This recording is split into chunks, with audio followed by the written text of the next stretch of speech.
Good evening. Thanks for coming. I'm Michelle Onstad. I'm the Library Operations Coordinator here at Miracosta College. Before we begin, I'm sorry to announce that Jeremy Siselkira is not able to be here tonight. He has a serious case of bronchitis, and he's very, very disappointed that he can't be with us tonight.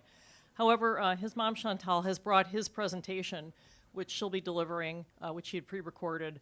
And then we also have a special dedication at the end, a special gift that Jeremy made for us that we'll be presenting. So our spring library exhibition, We the People, celebrates the wonderful community that is Miracosta and involved a collaboration on exhibits between the library and faculty and students from the English department, media arts, design, science, as well as our purchasing director and photographer, Susan Asado. Our child development faculty and students inspired tonight's event with their exhibit entitled We Are Inclusive. Before I introduce our guest speaker for the evening, I'd like to thank some people who have helped make this event possible. First of all, thank you to the Miracosta College Board of Trustees. I believe we have a trustee here. Thank you, George McNeil. We thank you for your continued support of all our exhibits and events. Also, our Superintendent President, Dr. Sunny Cook, is here. Thank you, Sunny, as always, for your enthusiastic support. You're always coming to all of our events and celebrating with us, and we thank you for that. And last but not least, our Dean, Mario Valente, in the back. He always encourages our creativity and supports the library however he can to make these exhibits possible. Lastly, I want to thank our financial supporters for this event, which includes the Miracosta College Foundation, the Student Equity Department, the Associated Student Government, the Miracosta College Friends of the Library, and Susan Asado. Today we are celebrating World Autism Awareness Day. In 2007, the United Nations General Assembly passed a resolution to acknowledge autism and raise awareness regarding persons living with autism worldwide. April 2nd was chosen as the day to focus on organizations and individuals who conduct research, provide treatment options, and raise awareness and acceptance of autism. Our guests tonight, and I'm saying guests because Jeremy will be here in spirit, our guests tonight exemplify autism awareness and acceptance. Chantal Siselkira is an internationally known author and speaker on autism issues. Her passion for empowering others in her over 25 years as a parent and professional has led her to become an autism consultant, an award-winning author, speaker, and leader in the field of autism, adolescence, and transition to adulthood. Chantal founded Autism College in order to provide consultation services, practical information, and training online about autism. In 2009, Chantal was appointed by the California Senate Select Committee on Autism and Related Disorders to lead the South Counties Autism Regional Task Force as co-chair, and in the past served on the Task Force on Transitional Services and Supports, reporting to the California Legislative Blue Ribbon Commission on Autism. That's a lot. Now I want to tell you about Jeremy. Jeremy Siselkira was born in France, and he was diagnosed with autism at an early age. After his parents were told that he should be institutionalized, they relocated first to the UK and subsequently to San Diego to find suitable education for Jeremy. By age 17, Jeremy had little speech, but he learned to communicate through typing and using letterboards. At age 21, he graduated from Torrey Pines High School with an academic diploma and gave a commencement speech using voice output technology. Jeremy attended Miracosta College, where he worked on the Chariot newspaper. Go Chariot. He co-authored a book called A Full Life with Autism, and he served as a youth representative to the United Nations for the Autism Research Institute and in many other leadership and advisory roles for other organizations. In 2012, Jeremy discovered he had synesthesia, which is the ability to see emotions in color. This discovery inspired Jeremy to paint what he saw in others and led to a body of colorful works and his website, Jeremy's Vision. In 2016, Jeremy held his first curated solo art show, and he has gone on to work full-time as an artist, taking private commissions and earning awards. So for starters, please welcome Chantal Siselkira. Thank you. Some years ago, can you hear me okay? Some years ago, Jeremy wanted to move out. His vision of what moving out of the family home looked like was based on Entourage, that HBO series where 5 guys from New York move to LA and live in this beautiful big house with a pool, and where there's always a lot of eye candy, girls in bikinis around the pool. Those guys had lots of girlfriends. Jeremy's dad and I supported his wishes to move out, but our vision of what that would look like resembled another show from the same era, Big Love, about a Mormon man and his polygamous lifestyle in Utah. We imagined Jeremy having 3 wives, 3 homes next door to each other, connected by backyards and extended family and community ties. With 3 wives, Jeremy would have all the intimacy that he craved, good home cooking, help with the chores and the washing, and the wives would have plenty of respite. This arrangement would also solve the housing problem once his dad, Daniel, and I were no longer alive. Jeremy has moved out, but the reality is that it doesn't look anything like Entourage or Big Love. But he is creating the life that he dreams of with the help of his parents and Team Jeremy. So far, he has a roommate, he has a career, he has friends. He's still searching for that girlfriend, but he paints her.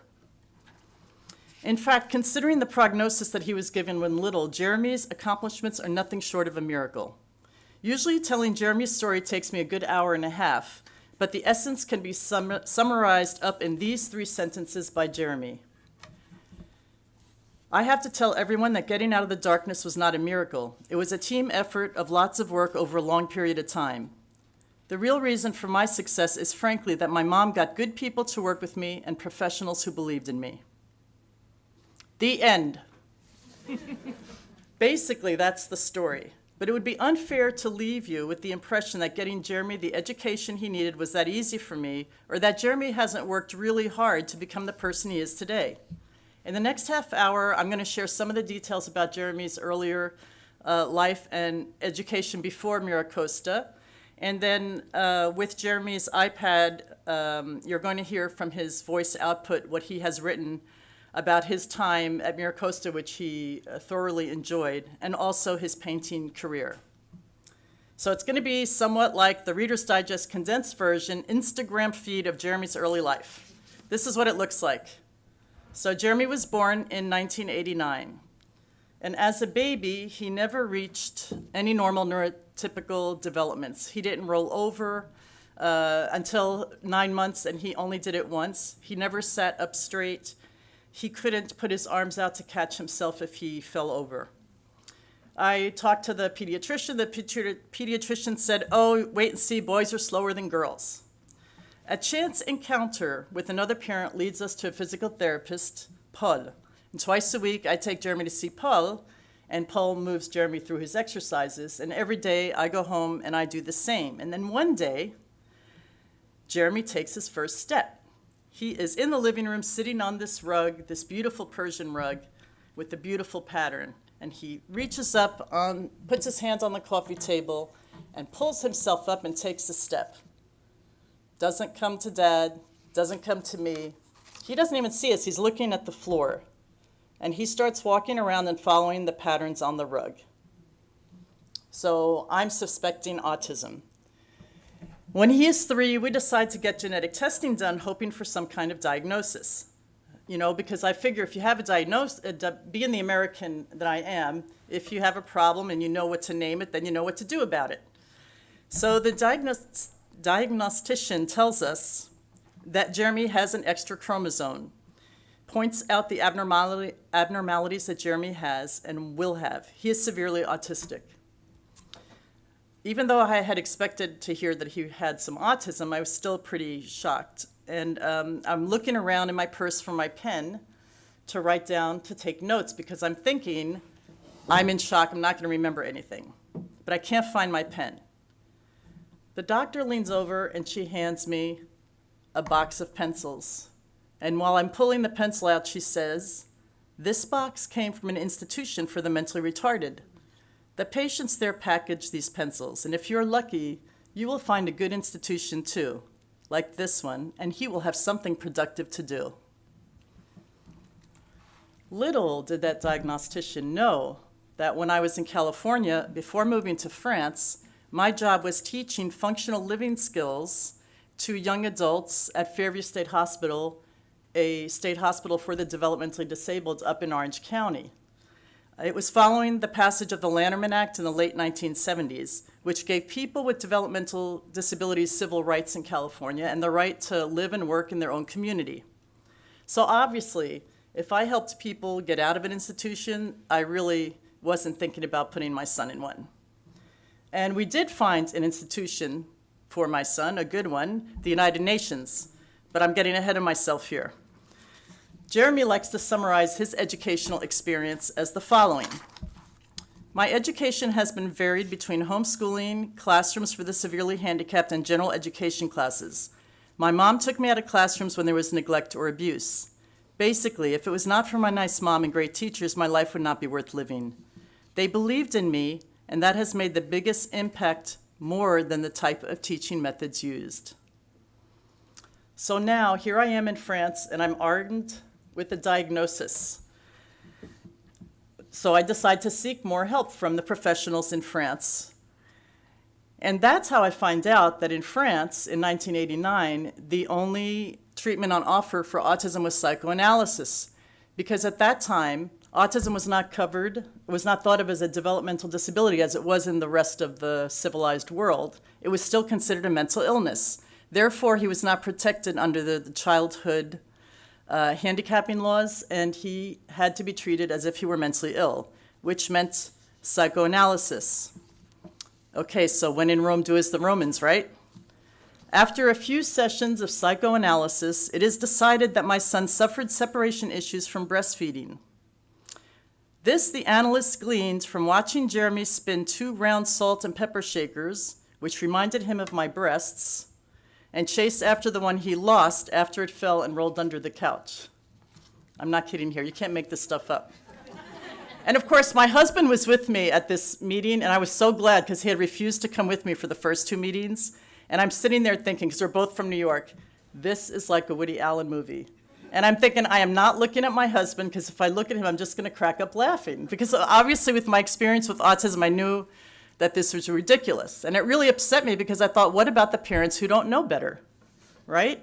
This is the first time that I thought, oh my gosh, whatever happens, I'm going to get out there and write some books to help people. They're still not translated into French, though, but that's another story. As psychoanalysis didn't appear helpful, I decided I would follow my instincts and continue to treat him like a normal child. So I talk to him as if he understands everything. I can feel that he understands. We're connected. I can tell by looking at his eyes that we're connecting. I know that he's in there somewhere. He loves looking at pictures and books, and he loves to hear my voice. So I read to him often. Look, Jeremy, this is a ball. B-A-L-L, balle in French. And this is a key, K-E-Y, clé in French. His first word is not mama or dada. His first word isn't even in English. We're walking in the street, and he stops and refuses to budge. And he starts rocking. What, Jeremy? Clé, clé. That's right, Jeremy. It's a key. He had stopped right under the locksmith sign. So I knew that he was making connections. I find a great speech therapist over there, Armel, and we together try and figure out ways to teach Jeremy as best as we can. Meanwhile, beautiful Rebecca so that's when I decide to accept the prognosis, to accept the diagnosis and not the prognosis. Boy, I'm tired, can't you tell? I accept the diagnosis, but not the prognosis. So meanwhile, beautiful Rebecca is born in 1992. She's our other daughter, unconventional child, I should say. She's 25. She lives in Seattle. She loves the music scene. But like I tell her, don't quit your day job yet. When Jeremy is 4 and Rebecca 1, my husband Daniel accepts a job in the UK to build the first Legoland in Windsor. Jeremy has a right to school in the UK, except that in those days, in 1993, special education classes were taught in separate schools. So there was no mainstreaming or integration at all.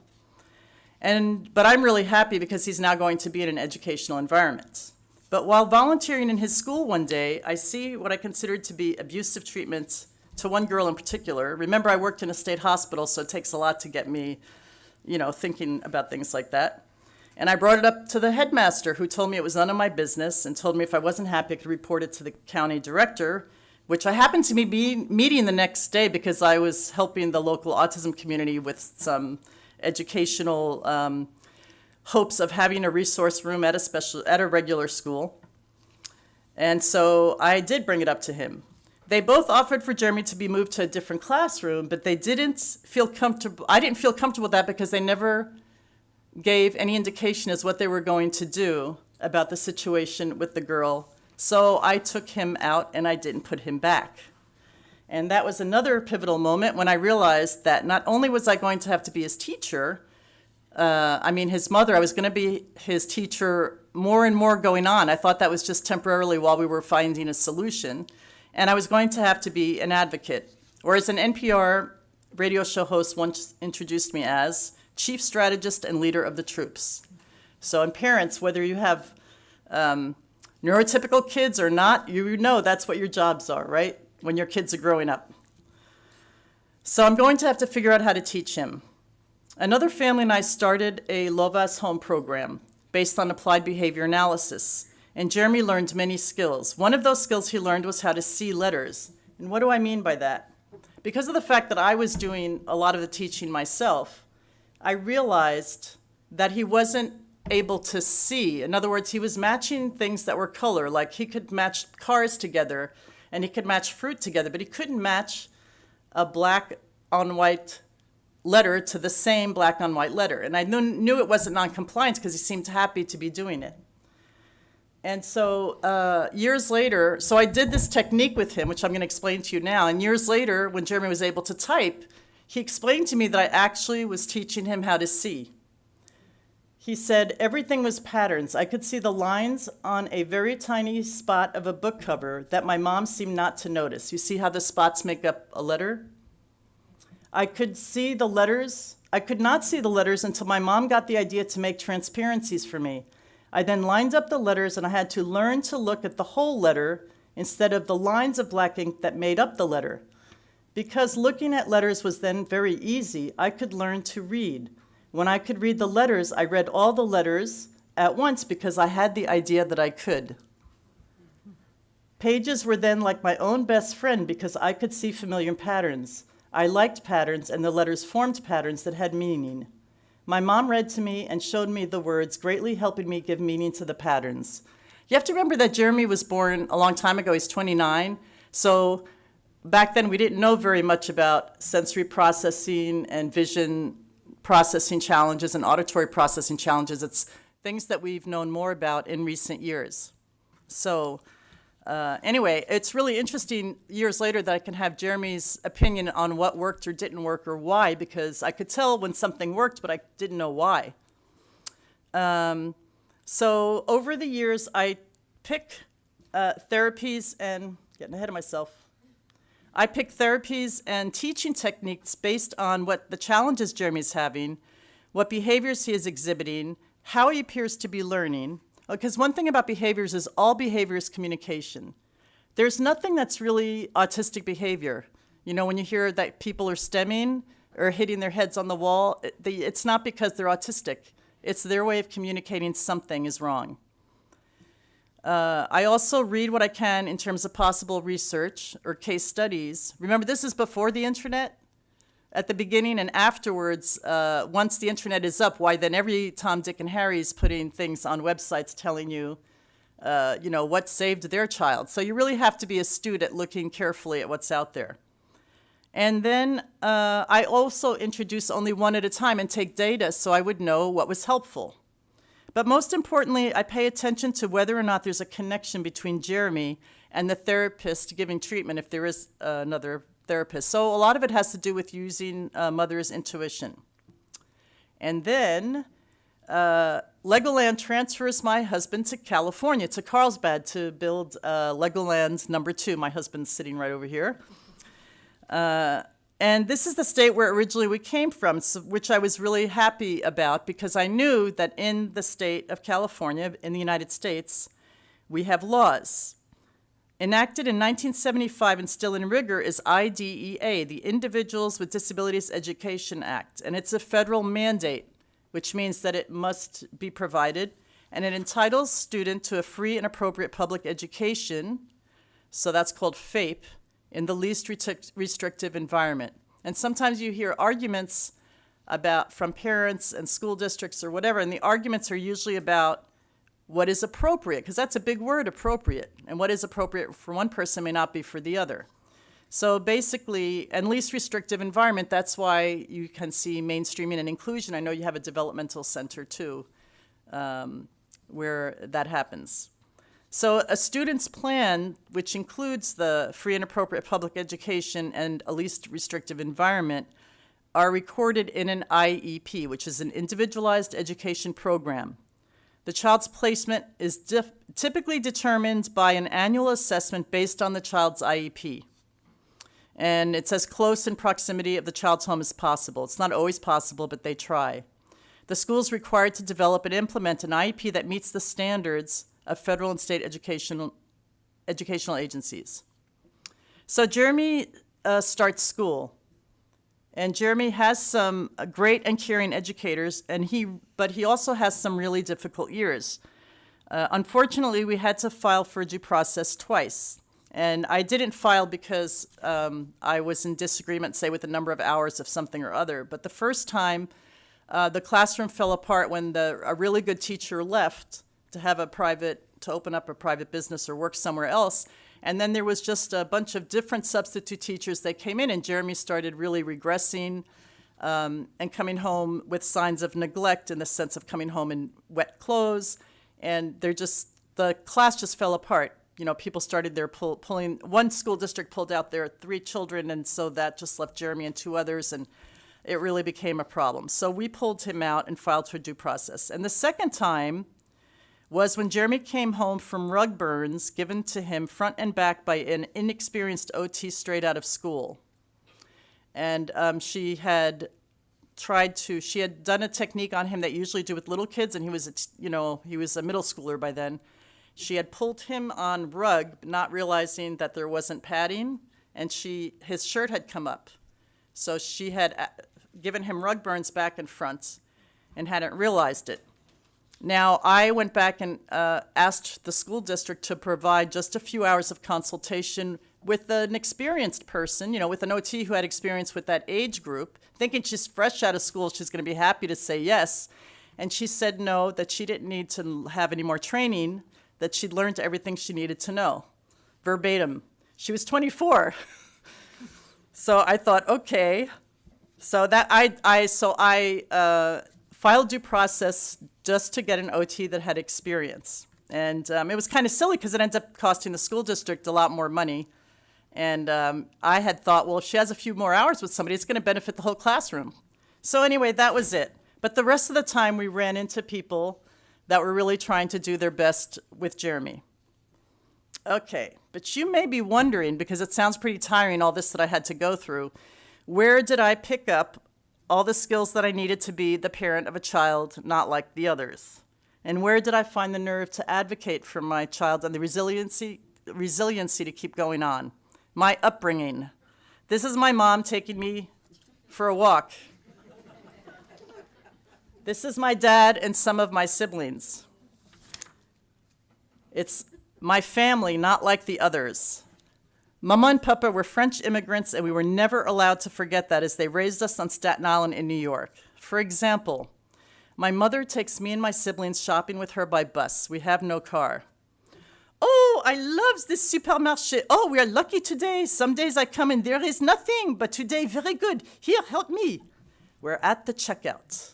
Mama and I and my sisters place the styrofoam and plastic-wrapped packages of today's find on the moving counter. Plump maroon kidneys, milky white sweetbreads, light pink and veined brains, bright red calf's liver. Meanwhile, I brace myself for the inevitable cultural battle to follow. The cashier wrinkles her nose in distaste as she sees the packages of innards rolling up the moving counter towards her. She gingerly picks up the meat packages and holds them as far away as possible while she punches in the code and the price on the cash register. What are you going to do with this stuff? It's disgusting. You're not going to eat it, are you? A little butter and garlic. It is delicious.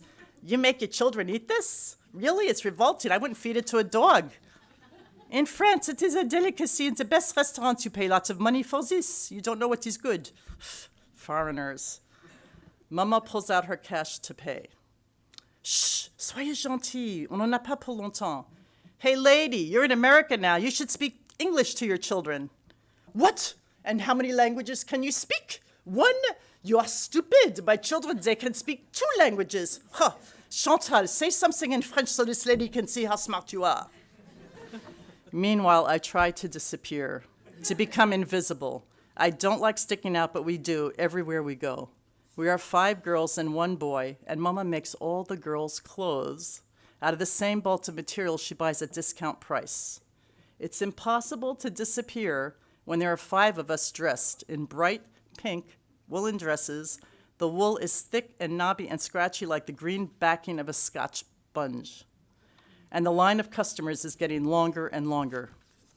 At the time, I thought that we were just not like the others. I didn't really think about it as being French.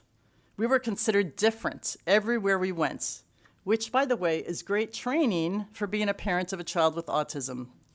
I learned as a child to embrace the fact that we were different. In fact, being unconventional was definitely a plus in my family. Meanwhile, I learned so much about autism once Jeremy's in my life that it's like what it's like to be a parent coupled with my past professional experiences that I start writing practical books to help. I wrote the books I wish I could have found when Jeremy first had gotten diagnosed. And that's how I meet Soma. And Soma, because I'm doing research for my first book, and Soma has developed the rapid prompting method in order to teach her nonverbal son in India, where they had no services at the time. RPM is a way to teach academics using a teach-ask paradigm and leads eventually to responses to open-ended questions, independent responses. And for 2 years, I drive Jeremy twice a month to LA, where she was based at the time, and I practice for 20 minutes a day. So that's how Jeremy learned to type. And one day, Jeremy's first special ed teacher in school comes home for a home visit, because at this point, I'm not asking the schools. I'm just making sure it comes home, happy, healthy, no more rug burns. And one day, the first teacher he has in high school comes home for a home visit, and she observes Jeremy doing his chores, following a schedule. And then she observes me teaching Jeremy some basic academics using RPM. She goes to school, and she tries, and she has success. So she asks me to come in and train her aides. And they even try with some other students. And she has success. And the following year, the next teacher has success. So at this point, this is another pivotal point in my life with Jeremy, is that before, I was the one advocating for Jeremy because he couldn't communicate really for himself in an appropriate manner. And now that he can show them what he's capable of, I don't have to convince anybody because he is convincing them. So at 16, Jeremy has his individualized transition plan, which is another thing that's required by IDEA. It maps out long-term adult outcomes for him, from which his annual goals and services were defined. And at the annual IEP, at about the same time, his teacher, Alan, informs the IEP team that he has given Jeremy assessments on a variety of subjects and has some interesting and surprising results. Jeremy tested at grade level for English, geography, and history, but had very low scores for math and sciences, and all the sciences. We're all surprised until we look at his middle school records and realize that the general education classes Jeremy was mainstreamed into were English, geography, and history. So it turns out that all that time that we didn't know if he was capable of learning and how we weren't even able to decide if he was retaining any knowledge, either learning visually or auditorily, he was absolutely an auditory learner. He was listening and retaining everything he'd heard. So that was pretty amazing.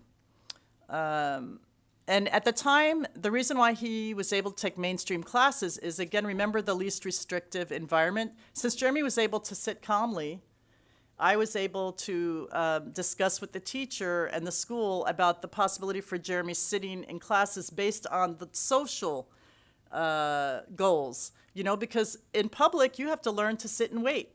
You have to wait at the doctor's, you have to sit at church, sit at the movie theaters. So we based it on a social goal, not on an academic goal. And he was not disruptive to the class, so it was fine.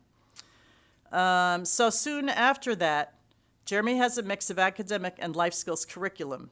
And he was told that if he took certain classes, which he was missing, and if he passed the California exit exam, which is needed to graduate from high school, then he could effectively graduate because he would have until the age of 21 or 22 to do so. Meanwhile, the person in charge of workability at the school, when Jeremy first started, this is when he couldn't communicate it, had said that Jeremy was not community ready, and so she had no job opportunities to offer him. But Jeremy had a great teacher, one of the great ones that he had along the way, Teacher Allen. And Teacher Allen organized some self-employment opportunities at school with my help. One of them was delivering sandwiches to teachers at lunchtime, and another one was selling flowers to students. And what's interesting is that I just recently heard from some students that there's still a couple of self-employment things going on at Torrey Pines, and they were from when Jeremy was there. I don't know if they're still selling flowers, but they are delivering sandwiches, and they also have a coffee cart, which was started while Jeremy was there as well. So there he was also getting flowers. And at the same time, Jeremy started taking classes at Miracosta while he was still under the auspices of Torrey Pines High School. Jeremy and I are both very grateful for all the educators who believed in him and presumed competence over the years. If it was not for them, then Jeremy would not have had the possibility of having the life he has now. And it's also thanks to the laws that we have here, because those laws didn't exist where Jeremy had been born. And so I'm going to show his high school graduation video because he was asked to submit something in writing to give as a speech. And then they chose who were going to give speeches at the commencement exercises, and Jeremy was one of them.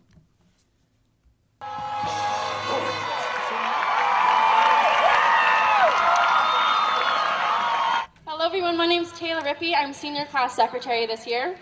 And I have the pleasure of introducing our next speaker. It's Jeremy Sisselkira. Jeremy has autism and limited speech and is a graduate of Torrey Pines High School class of 2010.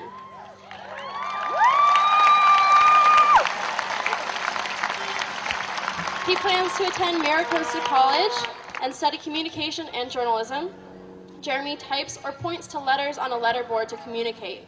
He passed all of his tests, wrote all of his papers, and made PowerPoint presentations in this way. Jeremy wrote the following speech using voice output software on his notebook computer. He would now like to share his thoughts. Jeremy.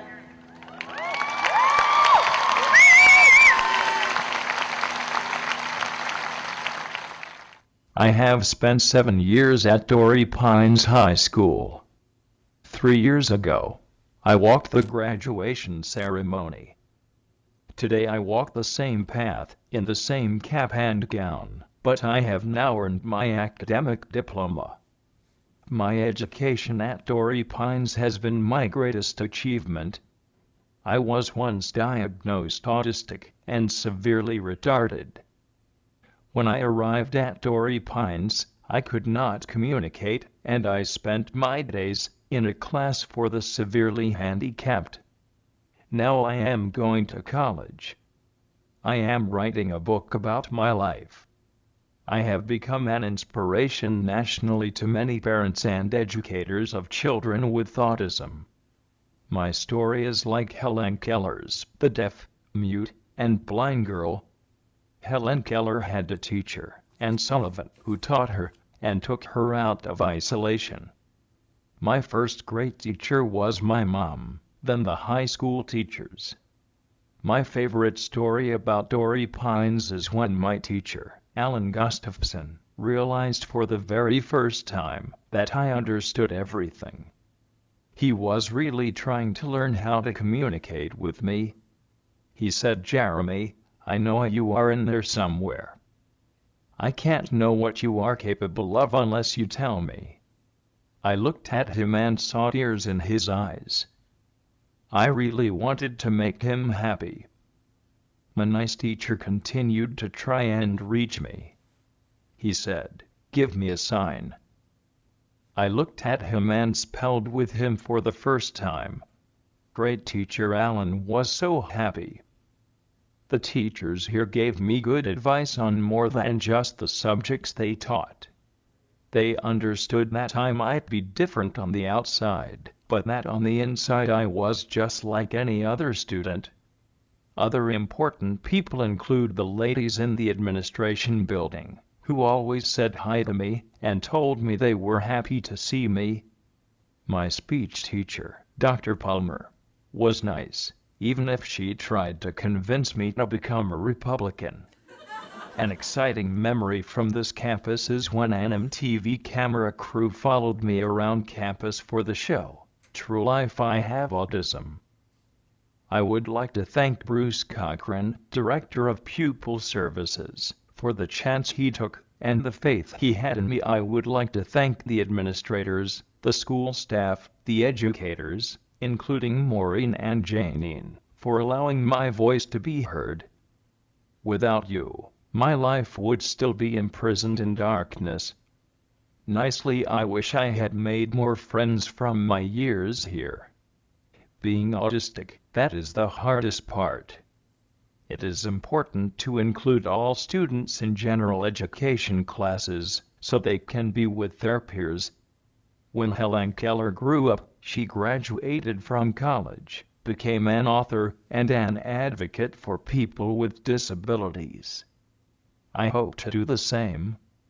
My real message to you today is: teachers, never underestimate your students, no matter how disabled they may appear or what difficulties they face. Parents, believe in your children and encourage them to fulfill their dreams. Students, give yourself the power to hear the voice inside telling you that you can create the life you dream of.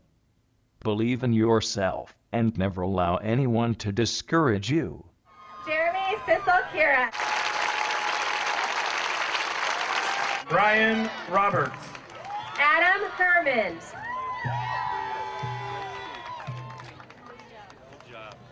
Devin Clarner.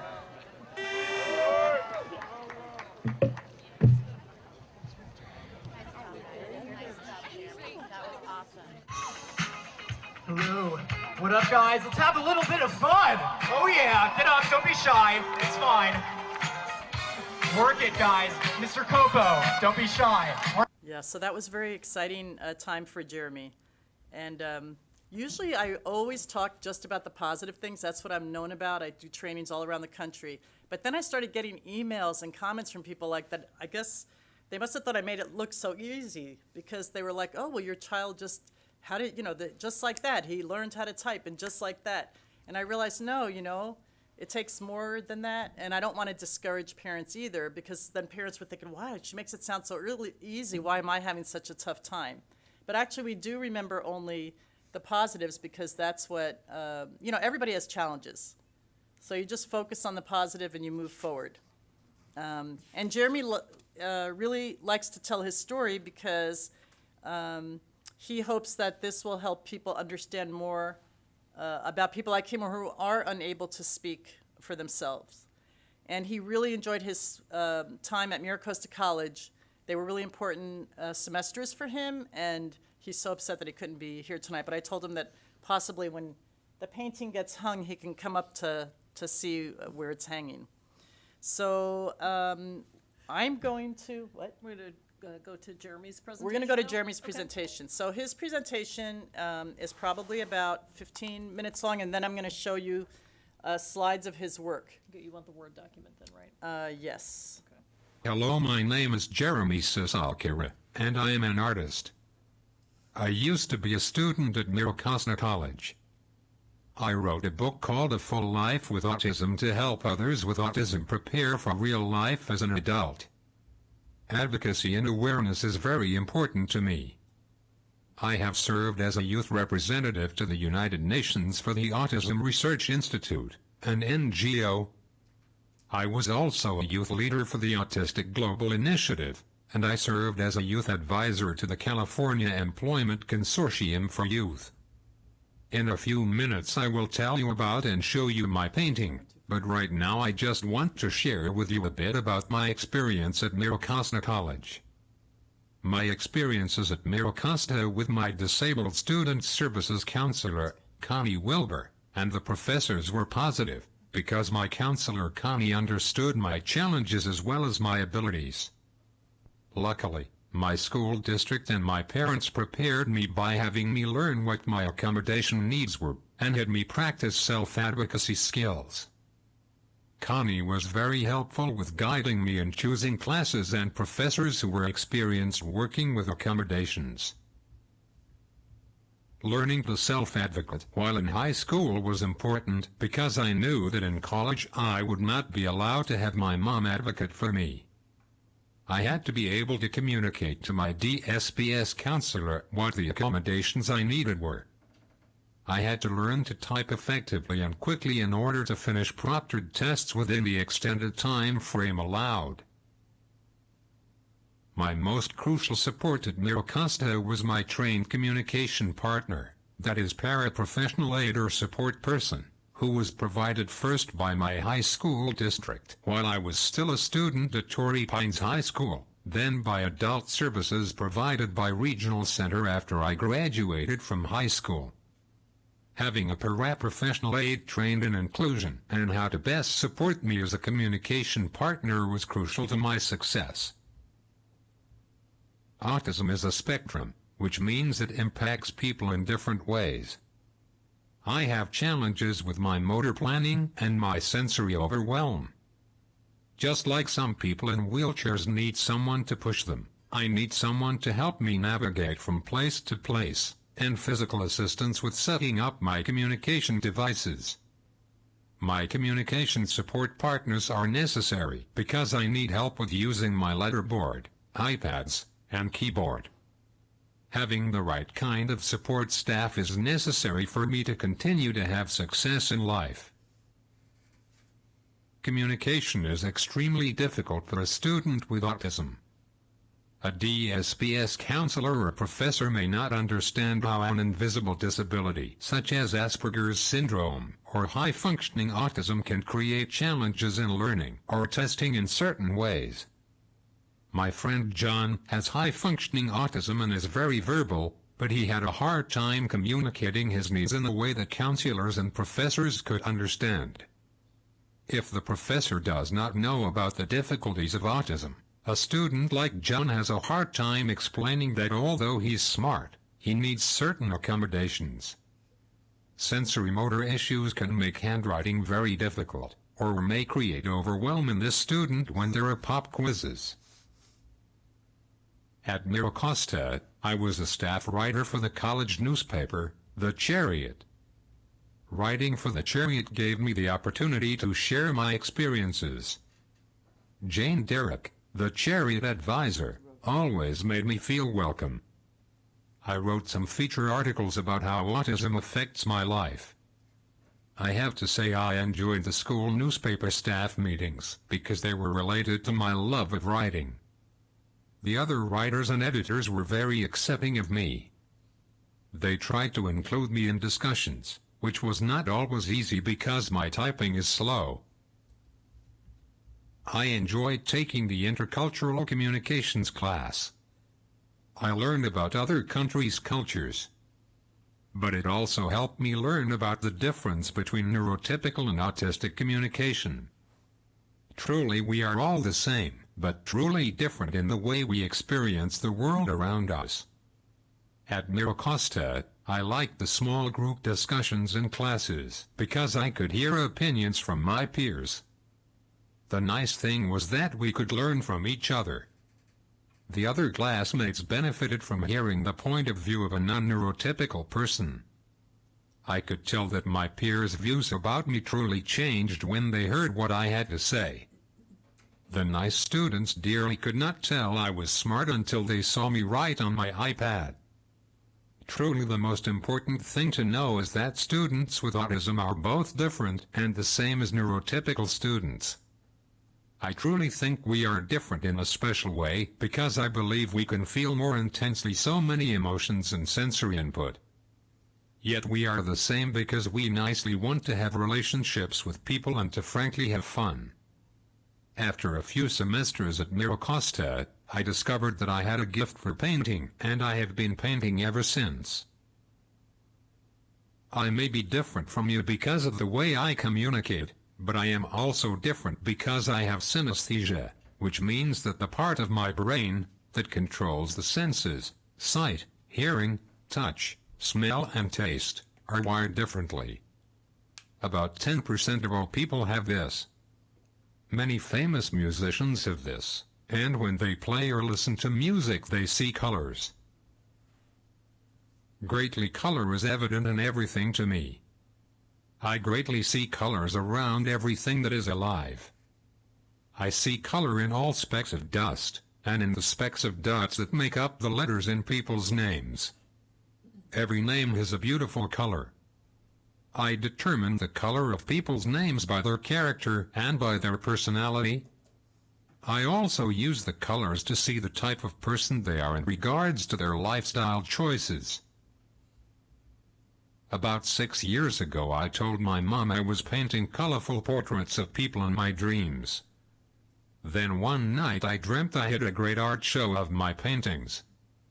Truly, I was really excited and asked my mom how I could truly make my dream come true and have an art show. Mom frankly told me it could not very much happen unless I painted in real life. Truly, I was surprised to see I could, by kindly trying hard, to learn to paint. My mom encouraged me to paint, and 2 years later my mom organized an art show. Here is a short clip about my painting in the art show. April is Autism Awareness Month, and this next story may change the way you see what is a very complex and not fully understood disorder. It may also change the way you see everyone around you. NBC7's Greg Bledsoe joins us now with the story. Greg? Yeah, and this is really cool, the way he sees the world and everything around him. The person you're about to meet sees things differently than most of us do, but it wasn't until recently he could show everyone the world from his point of view. You ready, Jeremy? I'm going to help you up. Rule 1 when it comes to Jeremy, Cecile, Kira, 2, 1, let's go. keep an open mind. The misconception is that if you look at him and you watch his behaviors, you might think that there's nothing inside. But his mom, Chantel, would argue there's a lot inside the mind of this 27-year-old with autism. SW, answer. A lot he could tell you one letter at a time, but may prefer Support. to just show you. When he discovered painting, that was just boom. I could just feel this energy and this emotion, and it just seemed so positive. Jeremy started painting 3 years ago because of a dream he had. He spelled out, Mom, I had a dream that I painted 10 paintings and I had my own art show. Could this come true? And I said, well, Jeremy, first you have to paint the paintings. Something that may have come naturally. Happy yellow. Because in addition to autism, Jeremy has something called synesthesia. Which for him means that he can see letters, numbers, and words in color. There's the color you chose. He then started talking about the emotions as color. He was talking about people being happy, and that was yellow, and how orange was fun, and this person was a leader, and so therefore they were represented by purple. Okay, blue like the sky. Which is why every one of his paintings is actually a portrait of someone Jeremy has met. This one is for I think she's a social worker. They're like really surprised and they say, how did he know this about me? And it's true. And it's become more than a hobby. People are buying them. Paintings sell for as much as a couple $1,000s, and the list of orders is growing every day. I am totally blown away. I still don't believe it. As for that dream he had about one day having his own art show, it opened this month. TR come true. Dreams come true. But this is about more than money and more than one person. Can I fix this for you? His mom says this is about everyone else out there like Jeremy. There are a lot of people out there who are not given an opportunity to learn how to type or communicate. And an open mind can be a beautiful thing. He's thinking how many other people may have a talent that we have yet to discover because nobody's given them an opportunity to communicate. Isn't his work beautiful? People often ask how I create my paintings. I meet people in person or over Skype in order to read their colors so I can paint their portrait. First I ask questions, listen to their voice and watch them as they answer. I'll get enough to read their colors and have a dream about them, about their colors. When I dream, I am processing what I have seen when I am awake. As an artist, I can write a description of what I see in my dreams, and then I paint the painting. After I paint the background colors on canvas or wood panel, I sometimes add different sizes of masking tape covering the areas I want to keep in the original background color. Greatly then I'll add another layer of paint. Then I take the masking tape off. Each layer of paint must dry before another layer of paint is applied. So I work on different paintings in the same day to allow the paint to dry. Also I'll nicely have a bunch of different brushes that I use for different layers. Truly I have done this for clients, but also famous leaders who inspire me. I will show you some of those paintings and descriptions. I'm going to show them after. And lastly I do portraits of places I have been. After my mother's talk, I will show you the painting I have done of the beautiful colors of Miracosna College. For people who own commissioned paintings of their colors, I frankly hope they feel happy about their life, and greatly feel and realize that they are beautiful on the inside as well as on the outside. For the visitors to my website or to art shows, I hope they feel the love I have, and respect I have, for each person or place that I paint. I kindly hope that I make a difference in the world with my art. My realistic goals for my painting career are to make people happy when they see my artwork, and to earn money because I want to be able to pay for my financial needs and be less dependent on others. My other area of interest is that I greatly hope to make new friends, and justly I would like to meet the true love of my life very much so I can build my future with frankly a loving companion. I nicely want to thank my great parents and my wonderful team Jeremy. Without them I would still be living in darkness. So now we have some paintings as examples, and I'll read the descriptions. Okay. Wait, is that how I do it? Okay, so this one is our President Obama, night of the re-election, November 7th, 2012. So he was watching, we were watching the election results. I had a great dream that I painted the aura of President Obama. I greatly felt his worries for the country. President Obama was green with a calm of intelligent reflection. The green was like the forest green, greatly full of strokes of ivory, symbolizing hope for the future and love for all people. He had red undertones for the anxiety he feels for his beloved country. Our great Obama will have tough times, but he will greatly, justly, kindly lead the way to a better future, symbolized by the color purple. The texture represents the rocky road Obama will have to navigate. And every year he has a New Year's painting. So this is this year's, the beautiful and bright colors of the New Year 2018.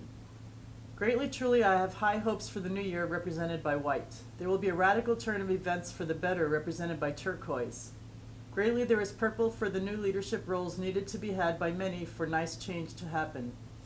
Truly, I greatly saw the rise of many women empowered. Frankly, red is present for the anxiety and sadness some people will feel during just a short time of doubt, but truly there will be calmness after the storm, represented by green. Truly, greatly, everyone feels happiness for the new year and a chance for new beginnings, represented by yellow. Truly, a bright yellow-green is present for the genuine Truly, a bright yellow-green is present for the genuine happiness people will feel when positive change occurs. Pink is for the love and kindness that we need to spread. Greatly, we all need to be showing love and doing acts of kindness. Orange is present for the bright future we can have as a society if we truly justly work together. With certainty, we all need to believe that there is good in this world. Frankly, we should forget our differences and truly kindly be kind to everyone, represented by lavender. Really, we all have the power to make change, represented by blue like the sky. Greatly, indigo is present for the knowledge that will impact a great change in all of our lives. Truly treat others as we wish to be treated. Truly, greatly, gold and silver, representing the great power above, always looking over us. So another example is Martin Luther King. So every Martin Luther King Day, Jeremy wakes up with another dream about Martin Luther King, and it's very interesting because it always has to do with the times. So this one, which I'm showing you, was in 2016, and the dream that he had last year, 2017, was totally different. But he painted this one, which was much more positive. He likes to paint positive. Dreams and visions come true, Martin Luther King. Truly, I dreamt that Martin Luther King is truly happy with how far we've come with giving peace a chance. When Dr. King was alive, he truly dreamt that the world would be a melting pot. Dr. King would be pleased to see that blacks are no longer separated and that the world is mostly united. You have to remember, this is before 2017. Greatly, there is a lot of purple for leadership. Frankly, I see yellow for happiness. Kindly, I see lots of blue and light green for calmness. Greatly, the world has changed for the better, and Dr. King is happy to see how far we've come. Greatly, there is lots of red for the love that Dr. King demonstrated. Frankly, even though we have come a long way, we still need to strive for more peace. Greatly, there is lots of gold from above and silver that is now coming from Dr. King. And he wanted me to show you Dave Matthews, because he paints to music, and his favorite singer is Dave Matthews. And somehow someone who's a roadie or something with the Dave Matthews Band heard about this. Or actually, he's the hospitality manager, and he sent Jeremy a big box with T-shirts and like guitar picks that had been used by Dave Matthews and some drumsticks that had been used by the drummer. And then they sent 8 tickets, VIP tickets, to the last concert that was at this was not last summer, but the summer before. So we even got to go into the fancy tent, and we got to go on stage, but we never saw the band. We never met the band. And we got to be also in the front, where everybody went the mosh pit. And I have to say that for years I had taken Jeremy to see Dave Matthews, but after a while I stopped because Daniel didn't want to go anymore, and his sister didn't. Nobody wanted to hear Dave Matthews anymore. And he was getting too big for me to take on my own because he would get so excited. So this is the dream after he sees the concert. The beautiful color of Dave Matthews and his musicians in concert. Truly, I painted the colors of Dave as he played with his dear friends at the concert, nicely in front of a welcoming crowd at the Sleep Train Amphitheater in Chula Vista. Truly, the concert was nicely the highlight of my dearly short life so far. Frankly, the wonderful musicians were frankly connected to each other by the rhythm and their creative energy. Truly, I felt their beautiful souls, and I frankly felt the color of the band as they played. Kindly, there was orange for the fun the musicians and the crowd of fans shared in the concert space. Light bright green is there for the youthfulness of the sound. Justly, there is yellow for the happiness that the audience felt seeing the DMB live in person. There is turquoise for the beautiful, kind knowledge of real rhythm that Dave has that can make me feel like a real person with no challenges in my motor abilities. Truly, his music helps me to sequence my thoughts and move my body. Yeah, it's interesting. He said this about music, but for some reason he says that Dave Matthews' music is the one that helps him move the best. Turquoise is also for the kind and beautiful soul he has, and that touches everyone he meets. Frankly, I feel Dave is a very private person, so I won't say more on him, except that he is a caring person and helps many through his music and generous donations to important issues of our time. There is purple for the leadership roles he has taken in his life and career that have gotten him to where he is today. There is lavender for the care he has for his band members and family and friends. Pink magenta is for the love that surrounds him, especially from his family. How do you make it move down? Have to say gold and silver represent the hand of God helping DMB through loved ones who have passed.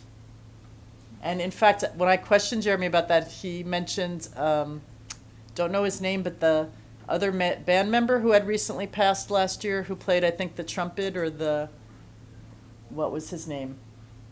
Anyway, so he was referring to him. So now I think we have the Miracosta painting.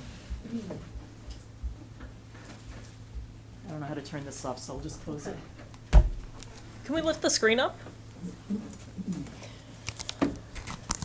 So when we arranged this event, we of course offered a speaking fee for Chantal and Jeremy, and Jeremy said he wanted to create a painting for Miracosta in lieu of receiving funds for speaking. And so we purchased a painting for Miracosta, and it's called Beautiful Colors of Miracosta College.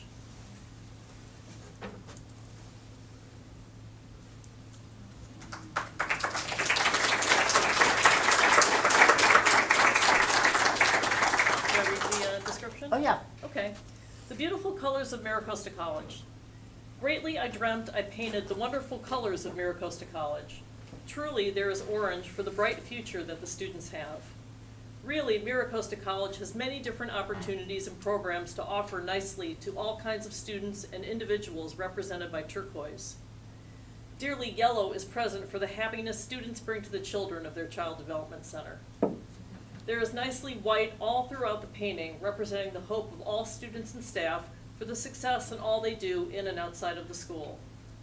Truly, there is lavender for the care that is shown to all students. Green is for the calmness you can truly feel when you are on the campus. Dearly, the views are calming. Truly, indigo blue represents all the great knowledge that is had by everyone. Greatly, I felt the love from new and familiar faces represented by pink. Purple is the leadership for inclusion that comes from the top. There is gold and silver for the power from above and his helping hand. Jeremy.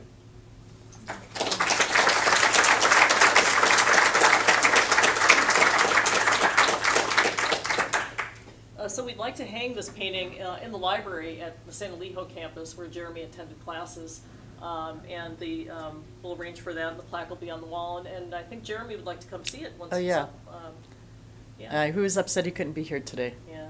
He so enjoyed visiting when he came before so that he can make this. Usually we got this idea, well, because we've been invited before or Jeremy has, not me, but he's been invited to elementary schools for their, now they don't call it Ability Awareness Month in October.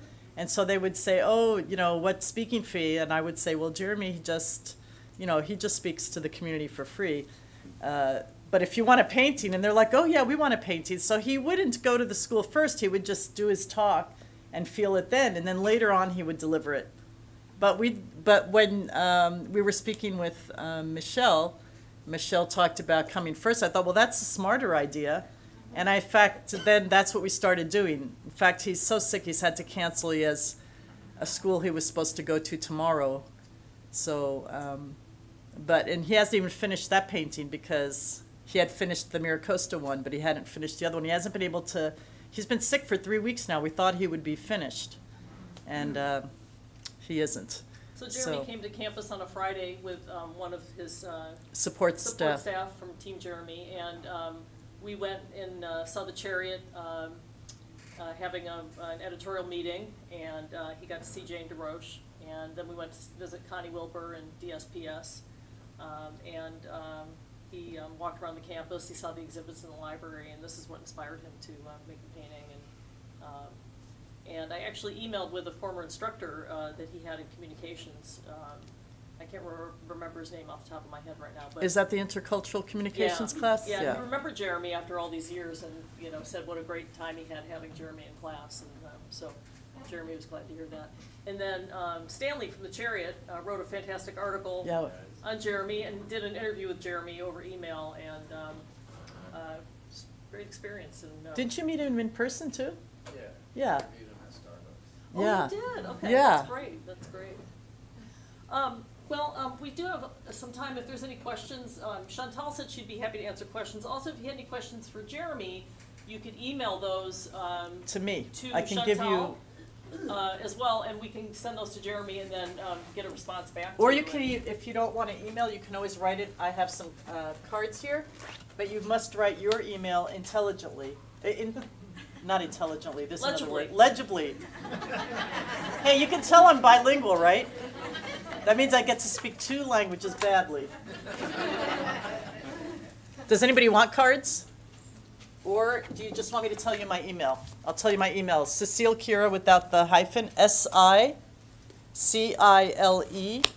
KIRA. In fact, why don't you just take these? It'll be easier. At gmail.com. These are from another art show that Jeremy had, but it has our contact information on the bottom and his website. So, here, you can pass some. And I put some on the tables on the hill too. Chariot newspaper is like out right now. With German. Oh, yeah. Oh, yeah, if The you don't have Chariot an newspaper, issue too. with the Chariot, yeah. Pass some back. Thank you. We also have all of Chantal's books and the book she wrote with Jeremy in our library for checkout. So if you're interested in seeing those, come back. Okay, one question here, then over here.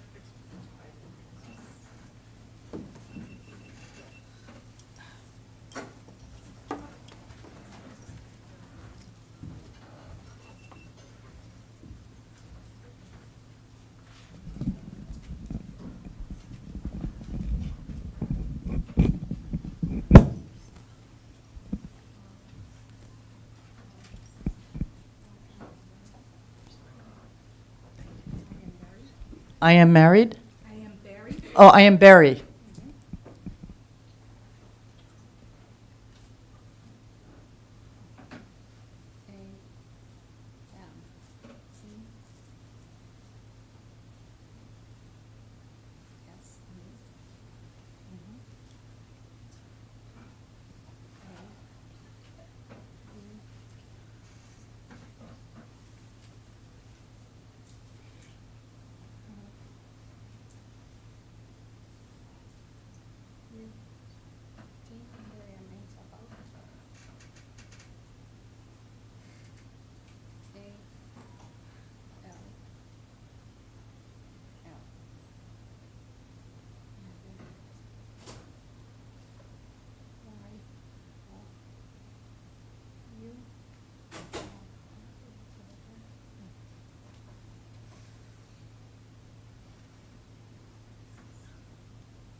I'm very amazed about your work. About my son's work, probably, right? The painting. So do you think you have synesthesia? It's interesting how I have met quite a few people with autism who afterwards, the parents, if they're not able to communicate, will say something like, oh, now I understand why he says red every time so-and-so comes over. Because red usually means anxiety. Or he'll say green when somebody else comes over that I can tell he really likes to be with. And also, Jeremy worked once with this musician who has high-functioning autism. Guy has perfect pitch. And so there was a documentary being made about this young man, and so they were interviewing me about questions about things about autism. And so I asked the mother, well, does your son have synesthesia? Oh, I don't know, I never thought to ask him. So she asked him, and he, do you see colors when you play music? He goes, of course, they all have the right colors. This sound is yellow, this sound is pink, this sound is green. Like, he was so shocked that she didn't know that. Just like my son, he really was surprised that I didn't realize, because he thought everybody had dreams that they were painting people's portraits. Do you have colors that you see? Yes. Oh. I am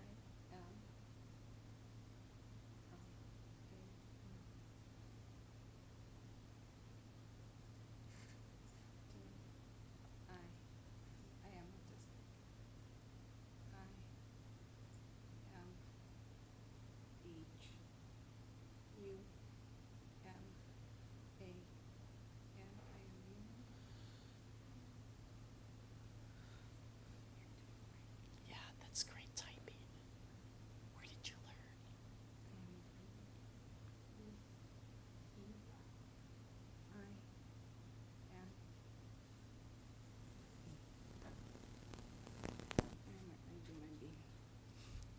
You are.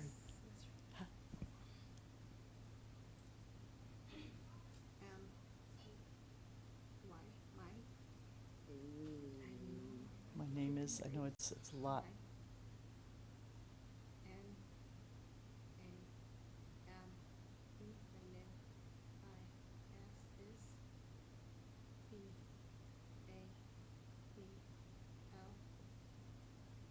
Pablo. Oh, it's nice to meet you, Pablo. How did you learn to type?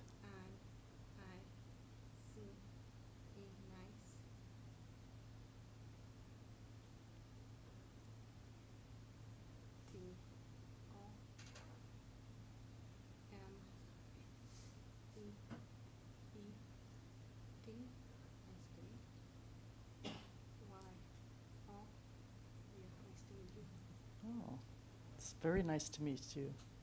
Where did you learn how to type, Pablo?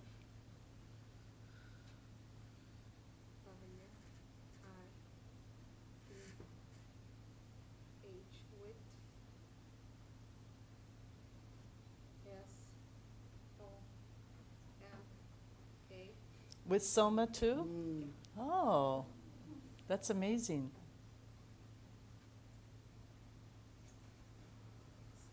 Pablo, is this your mom? Yes. Oh, maybe we should talk after because we can, maybe we should get Jeremy and him together. Would you like to meet? Would you like to meet Jeremy, Pablo? Why? Yes. Yeah. You might not like each other afterwards, but at least you get to meet. You know what I'm saying? Just because they type doesn't mean that they want to be friends, but. I met him a couple of years ago at Regional Center. Same I met you. Oh, really? Presentation. Oh. Can you stick around for a minute? Sure. Okay. It was really nice for you to spend time talking. It's a lot of energy, I know. Jeremy's going to be sad that he missed seeing you, but we'll have to. I make them. Any other questions? How did you and your family stay so strong? Is it a French thing, or is it just French being raised in New York. That's a deadly, no. I don't, people ask that all the time, and that's kind of why I tell some of the stories, because I started asking, well, why am I so strong? 'Cause I didn't think I was so strong. I just thought it was kind of normal that everybody did it. And I mean, a lot of parents, when you have a child that needs a lot of attention and also that you realize you have to become an advocate, they do pull it out of themselves. I think most parents of special needs kids, I mean, I'm not that special, but when you look, when I travel around the country and I speak at different conferences and I meet sometimes the same families over the years, and I see the same families who seem to be happy and, well, happy is kind of a hard word, but because everyone's a little stressed, but they seem at least to be getting through it, and they seem to be, they've made peace with what the situation is. And then others who, no matter what, they're depressed, they're having a really tough time. And I think a lot of it has to do with what other personal qualities that you have. And it's tough because it shouldn't be this hard. But, you could say that for a lot of things, too. Some people have cancer when they're really young and they have a hard time. So it's kind of like, it's just a part of life, having somebody who's different. And I don't know, maybe it was strange. Maybe it was because I worked at Fairview State Hospital. And then I also worked at a holding facility for children who were removed from their parents, from their home when there was an abuse situation while the courts are deciding what's going to happen with the child. I quit that job because I couldn't handle it. Like, I didn't mind working at Fairview State Hospital where people were the way they were. And then what you would do is improving their life situation and helping them learn skills. But to go somewhere where somebody was in a certain situation because they were being hurt, it was very hard for me. But, you know, life is just interesting because of how everything happens for a reason. And I'm not saying that that's why I have Jeremy, but for example, I was always the type of person who didn't know what I wanted to do in life, so I tried everything, and I ended up working at State Hospital. Oh, and I loved it. So then I worked at Regional Center as a case manager. Regional Center provides services for individuals with developmental disabilities. Then I moved to France because I wanted to get to know my relatives, and I ended work in TV and film. Okay? And then I had Jeremy, and then lived with him in 3 different countries. So it wasn't till I came back to California. Then Jeremy's now a client of the Regional Center, so I kind of knew about that. And then I started writing books. And the funny thing is, with all these therapies that he had, last year I had a car accident. A truck hit my car the first week of January 2017 when I was stopped at a red light. And I had a really bad concussion, which then became post-concussion syndrome, which then became, what do they call it now? A small, minor brain injury. So yeah, I had to have 11 months of therapy. So I couldn't write, I couldn't speak, I couldn't walk. I had vestibular issues, I had vision processing issues. I had all these things, and at the beginning they tell you just go home and rest, which you needed to do. But then I needed to, I realized that I wasn't going to get better. And it wasn't until I started, you know, because your mind is totally, you know, you have a concussion, you're not thinking normally. So it wasn't until I read something that somebody sent me, because I could only read a few lines at a time, so I just read a few sentences, that I realized that I saw vision therapy. I thought, oh, Jeremy had vision therapy. Maybe that could help me. Because that's when I realized I was doing all these things that Jeremy was doing. Like, I couldn't see where my body was in space, so I was touching the wall to move. And also, when Jeremy would say, and people like him, they say, when my brain tells my body to move and it doesn't move, like that they get stuck, I could hear my brain telling my body what to do for like 3 months. Like, I would say, okay, lift your arm. Okay, take the toaster, put it in the toaster, move your left arm, move your right arm. It was giving my body instructions. And now I realized I had all these things that Jeremy had, so I started doing all the therapies he had. But I wouldn't have known to look for the therapists if I hadn't had Jeremy's experience. So before I really empathized with him, but now really understood what it felt like to be him. And my daughter was so funny because she came home a few times and she would start talking to me like we used to talk to Jeremy. Because Jeremy has some verbal words, and when he was little, we were pushing on the verbal. And we'd say, use your words for that. And because I'd go, I want that, she'd go, use your words, Mom, use your words. I'm like, I'm trying, but it's not coming out. And I would do the same thing as Jeremy. Like, Jeremy will look at a bowl of fruit and he'll say, apple, orange, a grape. He'll say every word that's in the fruit family. He never says the wrong word outside the fruit family when he wants a fruit, but he won't always find the right word. And I was doing that for everything. And I would try to say my daughter, Rebecca, I would say my niece, my aunt, the same kind of thing with the categories. So it's really interesting because it's kind of like Jeremy always says, if it wasn't for my mom. But he was kind of like my lifeline last year. Because if I hadn't had him, I would have sat back and listened to the doctors when they say go home and do nothing. And, you know, because at first you do have to do nothing. And then they would send me to physical therapy because I had some damage there. But no one knew about vision therapy, and not many of them knew about vestibular therapy. And as soon as I started telling, you know, when I say them, I mean my regular doctor, who I love dearly, she was like, oh my gosh, I'm learning so much from you because I didn't know about this. I had a person who had a concussion last year, and I didn't know what to advise her. So it was really interesting. So I'm very thankful. And Jeremy did a beautiful painting called my concussion, because he couldn't come in the house for 2 months. He could feel my pain, he said. And he couldn't come in, and he hardly slept. He had to be on a lot of medication for about 2 months because he was so upset. And then finally, when he was able to, he realized, because he said, my lifeline is being cut. But then when he realized I was getting better, he was still anxious, like when he would come and sleep over, because he comes over for some weekends, and he would be up all night. I'd say, what's wrong? And he'd say, I'm still worried about you. I said, well, think about a positive thing. Like, remember when you were moving out of the house, even though you wanted to move and you were nervous, and your therapist said, think about the positive aspects of moving. So he did, and he had a dream, my excellent health. Do you think he made me a small one like this that I could carry around or, move from? No, it's like 5 foot by 5 foot. Mom's excellent health. But it's great, so it's a gift to have. The thing is, once they start communicating and you discover they have gifts, you have to follow up. So. I have a question about how. Do you want to talk in the mic? Sure, why not? So everybody can hear me. So my question is, do you have any tips for helping individuals who maybe don't know how to do things for themselves become independent? Because I am an older sister too. My sister, she's in middle school, she's 13, and she also suffers with, she's on the spectrum for autism.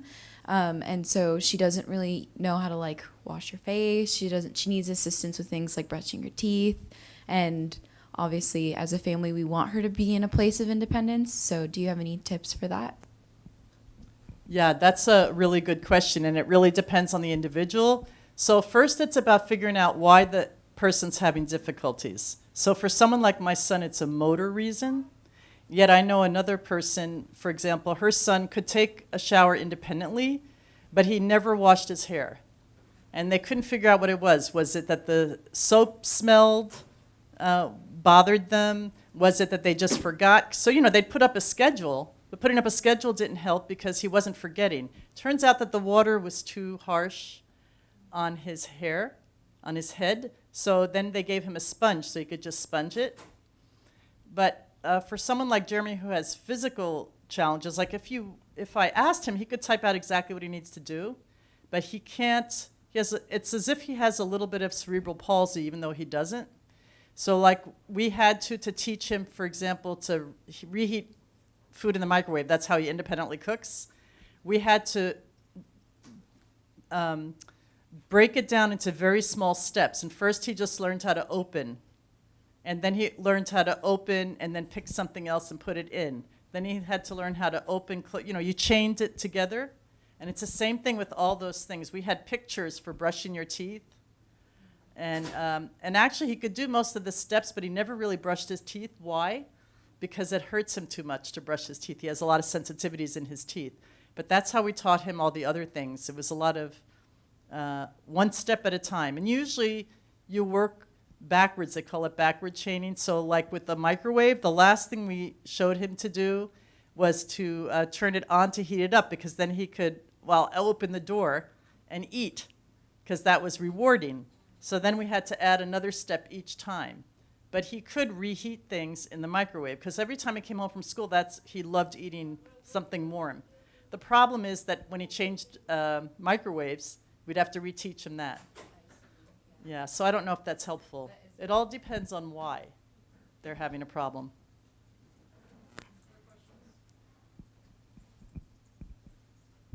Hi. I have a kid in the spectrum. He's a boy, 8 years old. And my question is, because right now it is so much information available, and therapies, biomedical treatment protocols. It's a lot of information, and it's really hard to navigate the information. So what is your recommendation for that? For too many information that maybe is not really is gonna help. How you can get a little bit information that you can be more decisive about what is the best, what could really help. So that's a really good question. At the beginning, when I had Jeremy, there was no internet. And then there was only 800 books out on autism. And now there's over 26,000 books, and there's all these websites. So it's really hard because then everyone, when they have success with one thing, they say, oh, this really helped my child. So as a parent, you have to try and figure out when I mentioned that I looked at how Jeremy reacted to things and what his behaviors were like, and also how he seemed to look at things, and that's how I kind of figured out some things about him. And then I would look at what seemed to help people with the same problem. So for example, with the physical therapy, it sounds stupid now, but remember, this was my first child, and so, okay, he seemed a little slow with the movement, and maybe now somebody would have told me right away, oh, you need to see a PT. But I never thought about it. But then I saw a mom who said her son had the same things. Well, trying a physical therapist made sense, so I tried it. I've had other people suggest other things that make no sense to me that I wouldn't try for my child. So I also looked at what the research had to say. And, but I'd really look more at what my son is showing. Do you see what I mean? Yes. Because otherwise it just gets too confusing. And then people start talking about also, medical things. And sometimes there are medical things, but that's if you have to see, does your child have medical challenges or not? Some kids do and some kids don't. So that's a whole other thing. So it does get really confusing, but you have to really look at where's the information coming from. Is it a researcher? Because you can get all into this whole controversy too of vaccines, okay? Because then people say, well, the research only proves. But the thing is that when you go back to records of what has been published by government control groups, they have said they can't find a link, but it doesn't mean that there isn't a link, and for a subgroup of kids it could be a problem. So that doesn't mean that vaccines cause autism, but some people will say, oh, vaccines cause autism for everyone. But it doesn't mean that vaccines isn't a cause of autism in some kids. So that's why it's really hard to go into certain things, and you have to learn how to decipher information carefully. And when you get on these websites, you have to see who put that website up. Who put that up there? Because, even today you get all these, it's just like for face creams. Now at my age, I'm looking at these commercials for face creams. Look at this, she used this for 2 weeks and look at her face now. And I'm like an idiot. It's like I want to click and buy it. And they know, my brain's telling me there's just no way that's possible. So but that's much more serious. So I don't know if I was helpful at all with that, but yeah. I think we're probably out of time. But you have my emails on there. Just make sure you put in the subject line that you saw me at Miracosta. Yeah. Thank you all so much for coming, and a big thank you to Chantal and Jeremy.